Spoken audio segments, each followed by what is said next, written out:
Reka tugusuhuze wowe udukurikiye kuri Kurikira TV muri iki gitondo, dushimira Imana ko yaturinze tukaba tugejeje kuri iki gitondo duhumeka umwuka w'abazima. Reka nkubwire ngo wowe unkurikiye muri aka kanya, icyubahiro kibi cy'Imana. Nkubwire ngo nizere ko ufite ibihe byiza cyangwa bwakeye amahoro, kandi akenshi uburyo bwakeye amahoro bwari icyizere cy'uko n'umunsi wagenda neza. Hanyuma nawe utakeye amahoro cyangwa bukeye wumva hari ibintu bitameze neza cyangwa hari ibibazo ufite, reka nkubwire ngo wihangane, siko bizahora. Hari ibyiringiro y'uko Imana ishobora kubihindura. Iryo ni ijambo muzehe wanjye ajya akunda kumbwira, siko bizahora. Niba ufite ibibazo menya ngo mu kanya cyangwa ejo bizashira, ariko nawe wumva ibintu bimeze neza, komeza ubyitwaremo neza kuko hari igihe bihinduka. Hanyuma ijambo dutangiranye iki cyumweru ry'umusomyi, reka turebe aho batubwiye turi busome. Reka tubanze dusenge.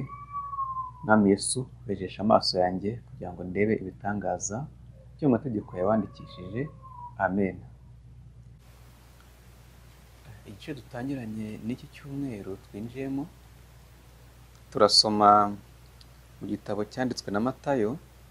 Igice ni icya 7, turahera ku murongo wa mbere tugeze ku murongo wa 12. Ikibazo batubaje ni ikibazo cya 2 n'icya 4. Ikibazo cya 2 kitubaza ngo ibyo nsomye biranyigisha iki ku Mana Data wa twese, kuri Yesu Kristo, ku Mwuka Wera. Matayo igice cya 7 duhereye ku murongo wa mbere. Umutwe w'amagambo uravuga ngo ntimukagaye abandi mwiretse, ntimugacire abandi urubanza mu mitima yanyu kugira ngo namwe mutazarucirwa, kuko urubanza muca ari rwo muzacirwa namwe. Urugero mugeramo abandi ari rwo namwe muzagerwamo. Iki gituma ubona agatotsi kari mu ijisho rya mwene so, ariko ntiwite ku mugogo uri mu jisho ryawe. Cyangwa wabasha ute ubwira mwene so uti henga ngo utokore agatotsi mu jisho ryawe, kandi ugifite umugogo mu jisho ryawe? Wandyarya we, banza wikuremo umugogo uri mu ryawe jisho, kuko aribwo wabona uko utokora agatotsi mu jisho rya mwene so. Ibyejejwe by'Imana ntimukabihe imbwa, kandi n'imarigarita zanyu ntimukazite imbere y'ingurube, kugira ngo zitaziribata maze zikabahindukirira zikabarya. Musabe muzahabwa, mushake muzabona, mukomange ku rugi muzakingurirwa. Kuko umuntu wese usaba ahabwa, ushatse abona, n'ukomanga agakingurirwa.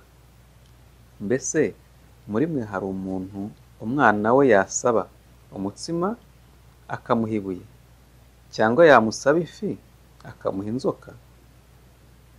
Ko muri babi kandi mukaba muzi guha abana banyu ibyiza, none so wo mu ijuru ntazarushaho guha ibyiza ababimusabye?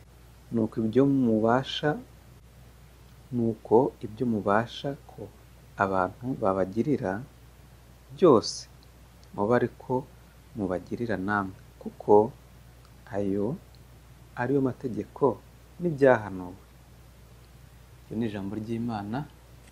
Reka dushimire Imana. Umusomyi watubaje ngo mu byo dusomye biratwigisha iki ku Mana Data wa twese, kuri Yesu Kristo, no ku Mwuka Wera. Icya 4 kikavuga ngo mbese mu byo nsomye harimo itegeko nkwiye kumvira. Ubwo nawe urumva uko wasubiza ibi bibazo ukurikije amagambo dusomye, cyangwa ukurikije amagambo wumvise, cyangwa ukurikije amagambo usomye.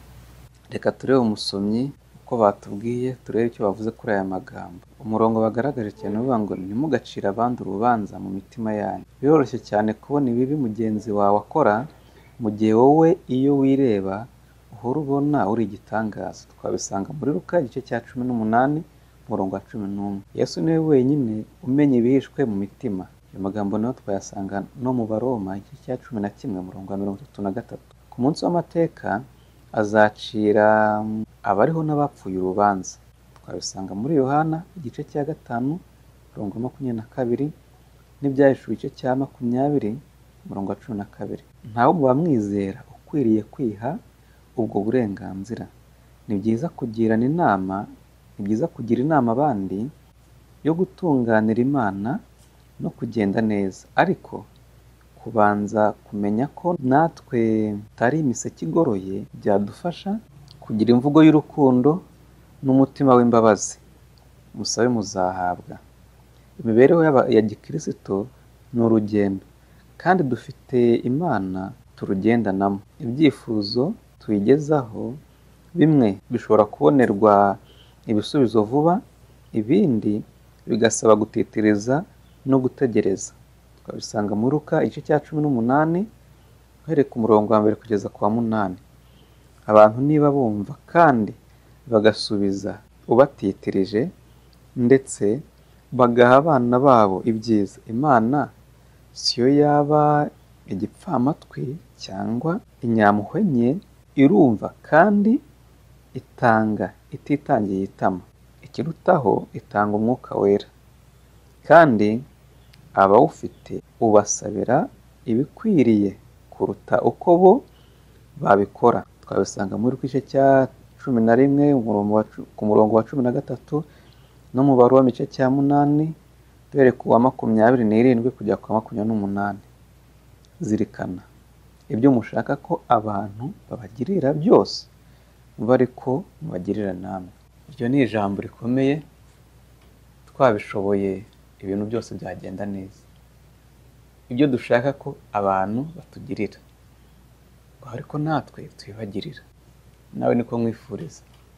Niba ushaka ko bagukorera ibyiza, nawe kora ibyiza. Sinzi wakwifuza ngo niba atekereza gukora nabi, sinzi wakwifuza ko nawe bamukorera nabi. Ntawe. Aho rero ibyo ushaka ko abandi bakugirira, nawe reka aba ariko ubibagirira. Ibyo nshaka ko bangirira, reka ariko mbibagirira. Byose niduhuriza hamwe tuzasanga turi gukora ibyiza gusa. Amen. Mwami Yesu, tugushimiye kujya neza kwawe, tugushimiye ku ijambo ryawe ry'igitondo. Mwami, reka Umwuka wawe wera aze umutweze mu mitima yacu, maze abe ari kutuyobora. Yesu Kristo, nawe udushoboze kumwumvira, maze ibyiza byose twifuza kugirirwa natwe ariko tubikorera abandi, kugira ngo uhereko uduha umugisha ndetse udushoboze n'ibindi byiza, utubere igisubizo muri byose. Bana natwe umunsi wose, ahabaye babera igisubizo. Bana nabo Mwami, buri wese reba gutaka kwe, umusange maze umuhumurize, umusubize icyagusaba, kugira ngo nawe abone uko agushima. Data, gahunda zose za buri wese turazisabiye kugira ngo zigenze neza.